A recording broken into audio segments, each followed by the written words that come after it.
Okay, everybody. So I'm going to welcome my first ever guest by video and on my podcast, Heather Atkinson-Rossi. Hi, my friend. How are you? Hey, I'm good. How are you doing? Good. I miss you so much. So, I I know think we this should is crazy. probably, I think we should give our audience a little bit of a history of us. That's a long Actually, history. so Heather and I have known each other decades. I did basic training back in 92 with her older brother, Scott. And Heather's house, the Atkinson house was always the house where if we all, well, let's just say we were all out a little bit too late and drinking a little too much. We all ended up crashing at the Atkinson house. I think at some point there was like 20, 30 people just In one sleeping on room. every inch, right? In every room. And poor Heather, she would just wake up and just be stepping over bodies and she'd be like, there's my brother and his friends again, right? At least they had clothes on then. It's not good.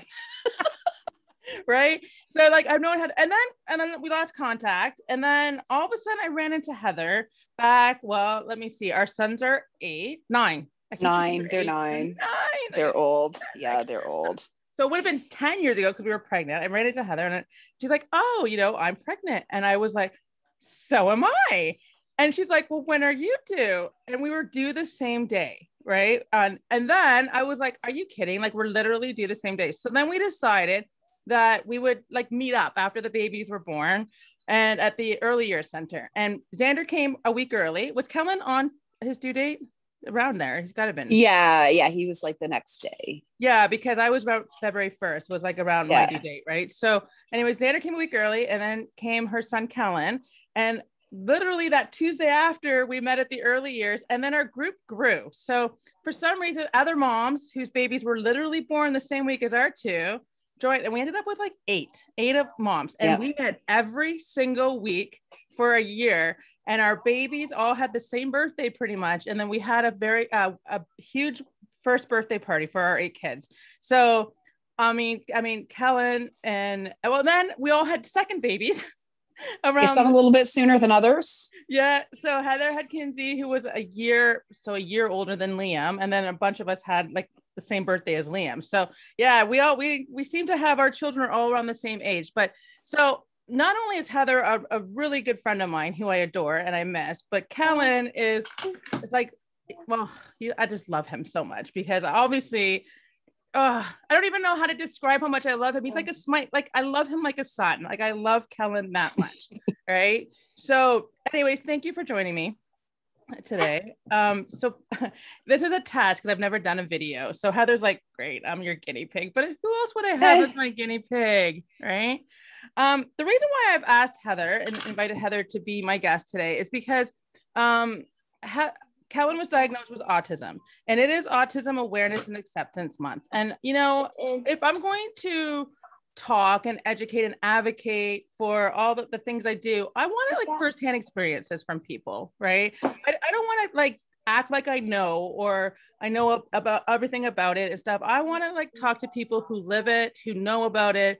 And honestly, Heather, you are one of my, like, you inspire me so much. Not only does she live with a son who has autism, but she's also an educational assistant and works honestly, educational assistants, if you don't know what they are, they're the multitasking ninja superheroes. Yes multitasking ninja superheroes. I'm totally gonna get you a cape that says that if I figure out how to sew, because honestly, you are that. Caitlin, has, like, I used to say her EA was her teacher. You guys are the ones that are hands-on educating and supporting and teaching our kids. And I've had so many principals who have said, nope, that's just that, like, they're not the teachers, but no, they are the teachers. I've even had teachers who didn't know what Caitlin's EA's name was. And I'm like, okay, but they're working one-on-one with my daughter and you don't even know their name. So honestly, I cannot give enough accolades to EA. So you're everything. You're everything to me. I'm also working as a ABA therapist. I forgot about that point too. So not only does she keep him busy, she's like really engrossed in this world. So I'm going to ask you, before we even begin to talk about like life, my first question is to the elephant in the room. I know a lot of people talk about the color blue, light it up, the puzzle pieces and all this stuff. And honestly, out of all the things, obviously I have a lot of friends on Facebook and social media who talk and have, you know, they have their thoughts on this. But I love the way you described it. I honestly, I repeated what you said to like a million people. So would you mind telling me what your thoughts are on the Light It Up Blue and the puzzle pieces and stuff? Yeah, so Light It Up Blue was a campaign started by a company that shall not be named. Yeah. Everybody knows who it is. Yeah. So that particular entity is all about a cure, and puzzle pieces represent broken, and we're going to put all these pieces back together and fix the puzzle. I'm not looking for a cure. My son's brain is different than mine is. That's who he is as a person, and that's okay. So that's why the movement against the blue and the puzzle pieces. But puzzle pieces, they are part of my life. My view on the puzzle piece is a little bit different. My son is not something to be solved. He's not a puzzle to be solved. He is who he is, and he is a wonderful kid, as is every student I've ever worked with and every adult autistic I've ever met. What the puzzle piece represents in our house is everybody is a piece of the global puzzle, looking for their perfect fit in the world. So he's not looking to be solved. He's just looking for where he fits in the best. And by helping him to live up to his full potential, we're best setting him up to find that perfect fit in the world, whatever that may be. And I'm just fixing an iPad as I speak here. Yeah, so. No worries. This is life, right? Life. And you know what? And I think that's a great explanation, especially since, you know what, as much as it, you know, the company that shall not be named represent, but when you see the puzzle piece in the color blue, that people recognize that now. Whether it was started off bad or not, people recognize that. And it's my personal opinion is where awareness is awareness, right? Mm-hmm. And I know the movement now is going into away from awareness and more into acceptance, right? Which I mean, I agree with that. I mean, I wish the whole world was accepting and loving. I'm not sure if I believe we're there yet. I don't even think we're close to being there yet. So as much as I wish we could move past awareness and go into acceptance, I get the ideology of, okay, now we need to just accept. I feel like the world doesn't do that as easily, right? No. And, you know, with the puzzle piece, something that I can kind of drive home really what that puzzle piece represents to the world is when Kellen was little, he was a runner. He gets loud. For a nonverbal guy, he's the loudest guy in the room. Yeah. I got a kid carrier, not even a baby carrier. I got a toddler carrier. Yeah. It goes up to like 60 pounds. Kinsey still uses it. But it has puzzle pieces on it. If I had him in a normal carrier, the looks that we would get, the things people would say to us, the stares, as soon as I pulled out that puzzle piece carrier and threw him in it, people will be like, oh, he's autistic. Isn't that sweet? Right. It was just those puzzle pieces clued people in. Don't be ignorant. Don't stare. Right. 100%. And, you know, it's funny because my son, he has not diagnosed with autism, but he does have ADHD. He has similar characteristics. And I remember when he was younger, I remember going to the States and he was having a meltdown. I think at the time I didn't know about his overstimulation and stuff that right. And I remember somebody coming up and saying that they were saying, buy him what he wants, right? Like, you're being a bad parent. And I'm like, no, we're trying to figure, but this isn't a behavior. This is him trying to communicate something to me, right?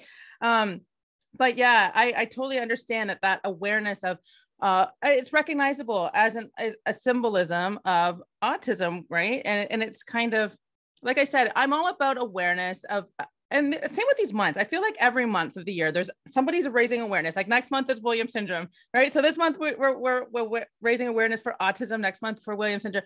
But I feel like they're so important. I mean, I think that maybe the world knows a lot about autism in a way that because it's so well known right now, right?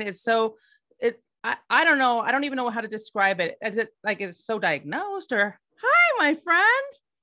And there's our friend Kellen. But you know, there's obviously lesser known. So I feel like the more we as parents raise awareness, the more we educate, the more we get closer to that acceptance piece, right? So what about your life? How is life different, or, you know, or how I hate to say that as a mom of a special needs child, I feel like my life isn't different because that's my life, right? Like I hate. This is how my life is. You hear him asking for goldfish crackers. Yes, go get goldfish crackers. They're in the hallway. Thank you. See? But you know what? My sons would do that too, right? My sons would walk in the room right now if I didn't probably threaten them. I'm just kidding. I did not threaten my kids, but they would come in and asking for goldfish crackers. But everybody's like, "Oh, your life must be so different. It's so hard." Or you know what? Nicole, she's a mom of special needs children, right?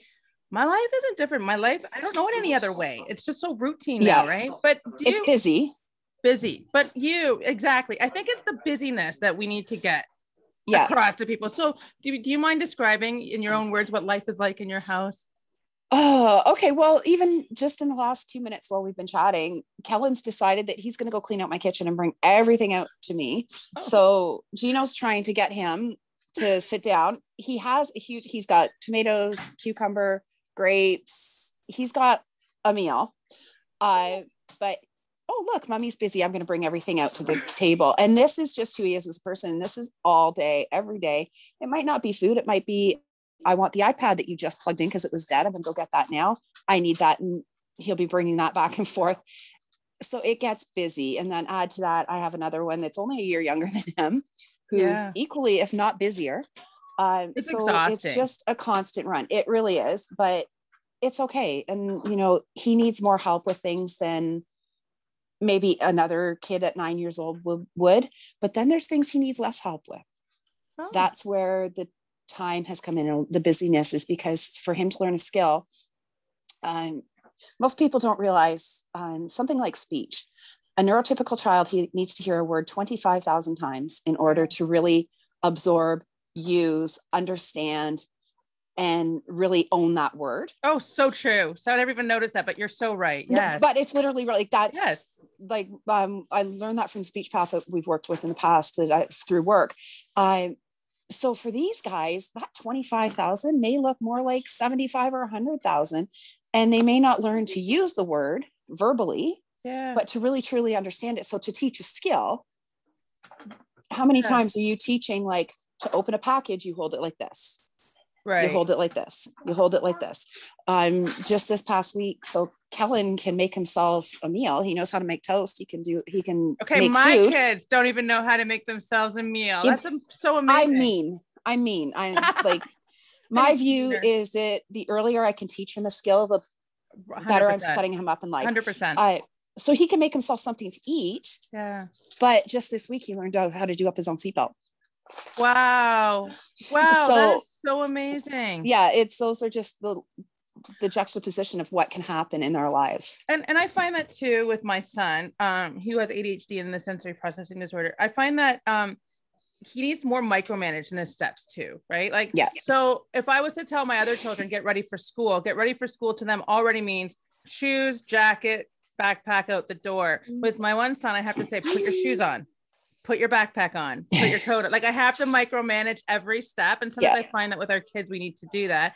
Oh my goodness, the things you've done for Kellen. So I should point out to our viewers and listeners that Kellen is nonverbal. He uses an iPad to communicate with you, right? Which is, see, so Kellen, this is so just one of his pages. Like, this thing has tens of thousands. Oh, I've taken his now you've taken his words away from him. He's like, I gotta talk, Mom. It's got tens of thousands of words on it, and he uses it sometimes better than others. He can ask for food like no other. I'm just watching the other corner of my eye because I know what's coming. Asking for food is not a problem, but he's got jokes on him. Oh, he can tell jokes. Like he's that's a skill that he's learning, is how to tell a joke. That's amazing. And he's just asked for a granola bar, which is literally sitting on the table. And now he's just showing me that he's going to eat it and he's going to sit back down and eat it.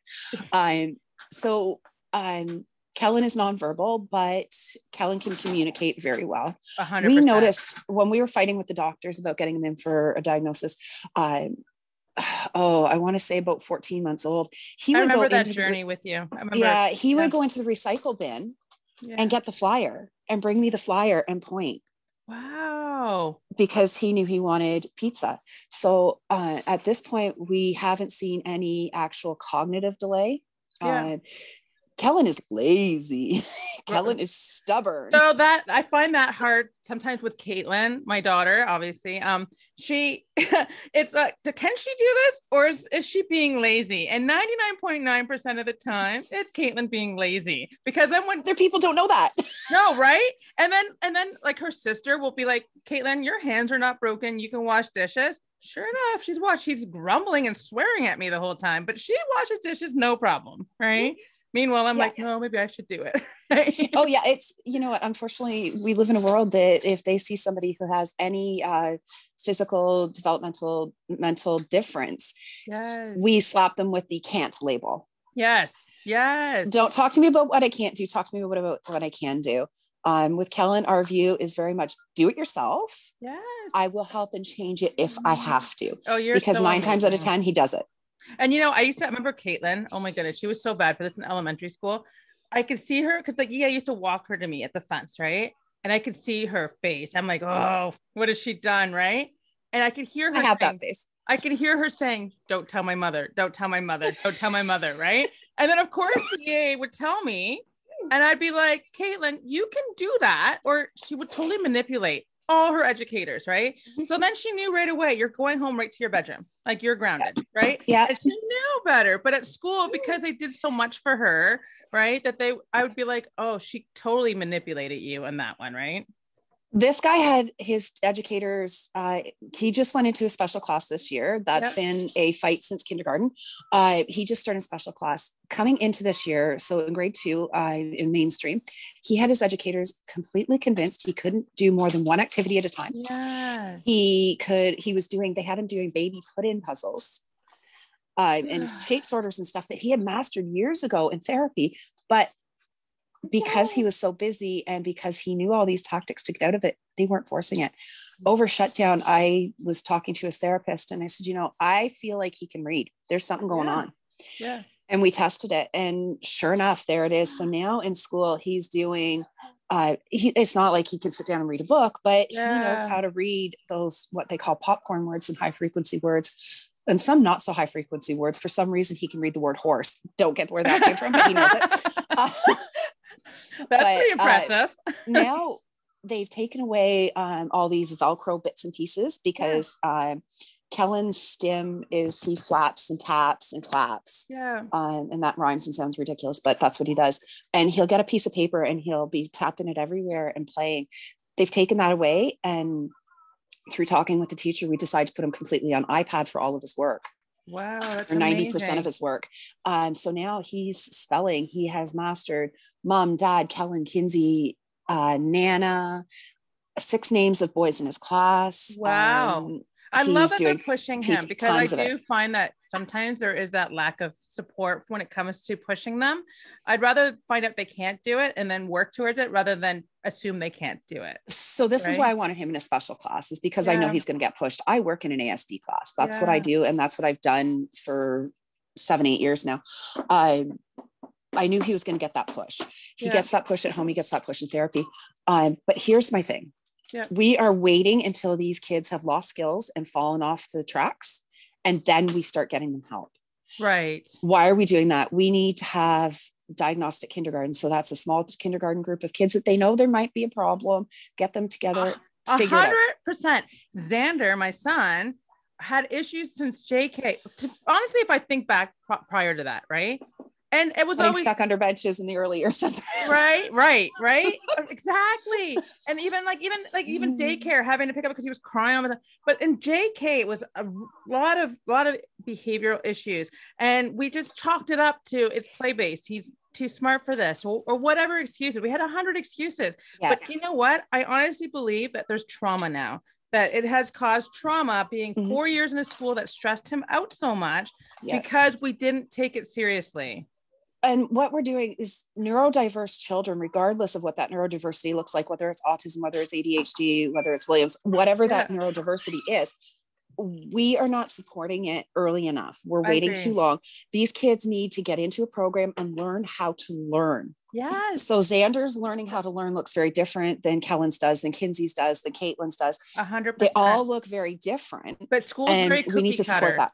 And Oh school's yeah. so cookie cutter that those kids get lost because they're not learning like the majority in their class. And because we're waiting too long, by that time we've caused trauma and stress. And now they're behind as well because we didn't catch it soon enough. And they're not 100%. helping these kids until these kids start hurting people. And we shouldn't be pushing our kids to hurt people Yes, in order to get them help. And that's why Kellen was left as long as he was, is because he is a gentle giant. Yeah. He's huge. He's 5'4". He's 140 pounds. He's a big kid, Yeah. but he's a gentle giant. Unless he wants food, if he wants food, he will go through you.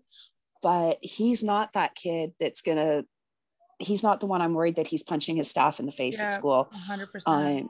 The worst he's going to do is when he gets mad, he hugs you. Yeah. I mean, how terrible is that? Right. Oh gosh, he hugs me all the time. I hope he's not mad at me. No, you can tell the difference. There's he'll pound and then just hug you because I'm upset and I don't know how to handle that. You need to help me regulate. My kid did that, but yeah, I have a lot awesome. that whatever. But why are we pushing them to that? Why are we waiting 100%. For that to come up before we help the whole spec ed needs to be like the whole, to me, I've talked about this in many of my podcasts, the whole social services needs to be revamped, but even spec ed, it's so different. Like I've moved from Hamilton to Brantford, big difference in services and supports for spec ed, even the life skills classes and whatever, compared to like going down the street to Holton, to Hamilton, to Niagara. There is no consistency in the supports. Hi, beautiful girl. Oh my gosh, I gotta admit, I miss everybody. But yeah, I feel like we need so much. I get that. I just said that learning is different for everybody, but there are still some models we could be creating so that we have better supports that covers all the children, right? Yeah. And that's the key, is all the children, because kids that are even neurotypical sometimes need other supports. And that's 100%. Why when Kellen was put into mainstream, I called them out at the round table and said, now you're going to overload his class with what the only way I can put it is IEP kids. Yeah. So they did it. They put him with one, bless her soul, I love her to death. And thankfully I'm lucky enough to work with her now. Yeah. But his EA that he had for grade 1 and 2, she had 3 very high needs children, 2 nonverbal autistic children, and a child with mobility issues and cognitive delay. That was her main priority. So right now you're spending 3 quarters of the day in the toilet. Yeah. I've heard that a lot, where they have 3 or 4 children for one EA and they're all high needs. How can one human being possibly handle that without, I don't know how they could do that. She still apologizes to me for failing my son. She didn't fail my son. The system failed her. 100%. She didn't get the support she needed, because not only did she have 3 high needs kids, she also had other children in that class that needed a lot of support. They had children with mental health issues, and which is another one. Don't even get me going there. There's mental health, there was learning disabilities, and they put them all in one class because there was the EA in that class, because Kellen rated an EA. But then stems from that. I mean, obviously being as a mental health therapist that I am as well, which I also don't, that's a whole different conversation for a different day. That's so big because it's not even accessible in my opinion. But here's the thing. And then they talk about how they have zero tolerance for bullying and acceptance, but I feel like they're almost like, it's like they're breeding it, right? They're breeding it by having our children get to the point where they need to communicate with their behaviors, and it's alienating them, right? Or vice versa, or having an EA for 3 high needs kids, which is, it's impossible for one person to handle that, right? So I agree. I think they're setting them up for failure. I love that you're right, that they should be supporting these kids at a lot earlier age, and it should be more support for everybody. Right. Yeah. So anyway, before I wanted to go, I wanted to ask you about the stimming and stuff, because like I said, this is all about awareness and education. Right. And I know that, I'm going to be honest, when I see some things and it breaks my heart, people are mocking our children for how they self-regulate. And again, I think there's so much ignorance in the world. So I would love if you could maybe educate us on why some children, not just autistic children with autism, but any child, there's a lot of like self-regulation. There's a lot of stimming and stuff. Caitlin, I know she rocks. My daughter, I rock. Somebody commented that I rock. And I'm like, I know, it's just self-comfort for me, right? But when you watch it a lot, it kind of gets ingrained in you. Yes, I start rocking it, but maybe you can explain that to people. Yeah. So everybody stims, literally everybody stims. Rocking. You tap a pen, people tap a pen when they're thinking, you bounce your knee when you get anxious. I used to scratch my wrist. Yes. Like, everybody stims with the neurodiverse. I'm saying neurodiverse because it's not just autism, like you said. So right. And that's why I wanted to make it clear too, even though we're talking for Autism Awareness Month, it's not just about autism, right? 100%. Brain injury, somebody with brain injury, it could be more evident. It, like you said, self-regulation. So we all do it. Just in some people, it's more evident. Like I said, Kellen, if he's really high or really low. So when he's low, it's more of a pounding. He'll pound his chest. He'll punch himself in the shoulder. He scratches sometimes himself, not anybody else, just at himself. Yeah. When he's happy, everybody knows the Kellen clap. Yes. It's up here. He gets so excited. Yes, because I miss him so much. I'm getting excited just thinking about him. Like, I just want a big Kellen hug right now. Yeah. Yes. And right now he's sitting here, he's watching his iPad, but he's tapping his Rice Krispie square. Like, and that's just kind of what he's doing. Yeah. I don't see it anymore because it just is what it is. I think the most stereotypical one is the flap. Yeah. The hand flapping. And that's exactly what it is that's what they need to do to bring themselves down. And I think that's good sometimes to step away for a second. Yeah. Sometimes they need a brain break. Like, I am trying to process a smell, a sight, a voice, a sound. I'm trying to process so much and my brain's just done. I need a minute. 100%. To be honest, I wish all people, adults would recognize those signs, because I think that sometimes that's what causes arguments, or even I was talking before we started recording this, the social media, like people that are just writing all kinds of stuff. I think it's because just take a break, right? Recognize your own thing and just take a break before you get into that unconscious state. But 100%, I just want it to be spoken about, because I want people to know it's self-regulation, and it's also some cues, maybe some signs that they need breaks, or we need a break, right? So 100%. I know my Xander, he chews gum, but it also costs us thousands of dollars in tooth repair, unfortunately, because he won't eat chew toys, but he has wads of gum in his mouth all the time, and he likes to squish arms, right? But for me and Caitlin, myself included, we're rockers. If I'm nervous, every interview you ever see me in, I'm like rocking back and forth, because that's just how I calm my nerves down and stuff, right? I've taught myself to tap. Oh, I wish I could tap, because it's way better than doing. Yeah, tapping is really, actually, it was in a sensory course that I took that they talked about tapping, and it actually helps because it kind of stimulates other nerves and gets your brain moving. But something you have to consciously think about. And I tell clients that self-harm the tapping too, for the same reason, that sensory bit of it, right? The tapping helps as well. I had a friend that would pull her hair out when she got anxious or nervous, and a therapist told her to start using a hair elastic on her wrist. I've heard that hair elastic, the sensory of it, right? And then it's like the pain. 100%. Well, I know that your house is busy, and I won't keep you much longer. I just want to thank you so much thank you for having me. It was fun. Being my first guest, being my guinea pig. But honestly, I really wanted to make sure I didn't get this month, let this month go without. I miss him. I can hear. I feel like it's like Kellen saying goodbye. But I just wanted to make sure that I was sharing. And honestly, you're one of my favorite humans, so I wanted it to come from you. The feeling is mutual. I've learned so much from you about being a advocate and special needs parent, because it's a road, it's a journey. It's a journey. And like I say, I've brought this up many times. I feel like if you have a child that has special needs, we all become advocates, because we have to show the world that our kids, and you made a good point earlier that I wanted to actually talk about real quick before we go, is that you said, Kellen, he may not use words, but he uses, he communicates wonderfully, right? Yeah. And I also think it's important that people understand that our kids feel just like we do. Our feelings aren't different.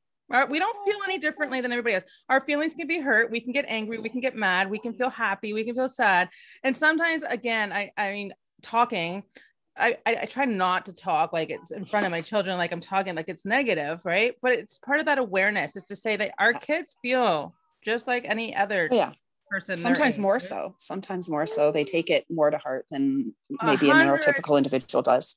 100%. And even when I talk about like these awareness days, I try, like even my own, like I try not to use the label saying that the person is autistic. No, they have autism. Sometimes I do word it wrong, and I really try really hard to correct myself. Because I even say it, I hear Caitlin is Williams syndrome. No, she's not Williams syndrome, right? She just happens to have this disability, but that doesn't. It's a facet of who she is. Now, that's something within your community of special needs, depending on the diagnosis and who you're talking to, that's something to always kind of follow the lead of the adults in that community. I found most autistic adults prefer to be referred to as autistic adults instead of the person. I never know. Person with autism. All right. Yeah, you know what? Same as pronouns. Ask. Same as with pronouns. Ask. Yeah, right? 100%. If you're not sure, ask, and that's okay. Because I never want anybody to feel like they are their label. Right. Right. Right. And some of them carry it with pride. And that seems to be the autistic community. They are autistic, but I don't feel that I would refer to anybody by their, I don't want to refer to anybody as a diagnosis. Right. And I feel, and you know, and I get that and especially with autism, it's such a spectrum, right? We have like high functioning and some cognitively lower functioning, right?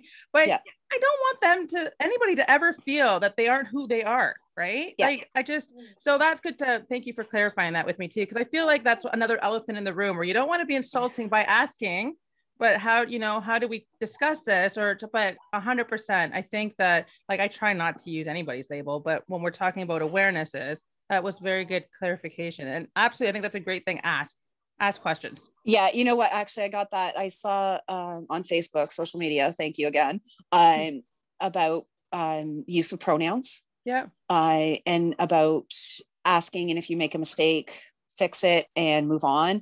Yeah. And I think it's the same thing as it's okay to ask, like, do you prefer to be referred to as a person with autism or an autistic person? Yeah. And everybody has their own view and their own thought on that. And I think my fear is because I remember when Caitlin was a baby, before she got her diagnosis, people would come up and ask her, does your daughter have Down syndrome? Or does your daughter have this?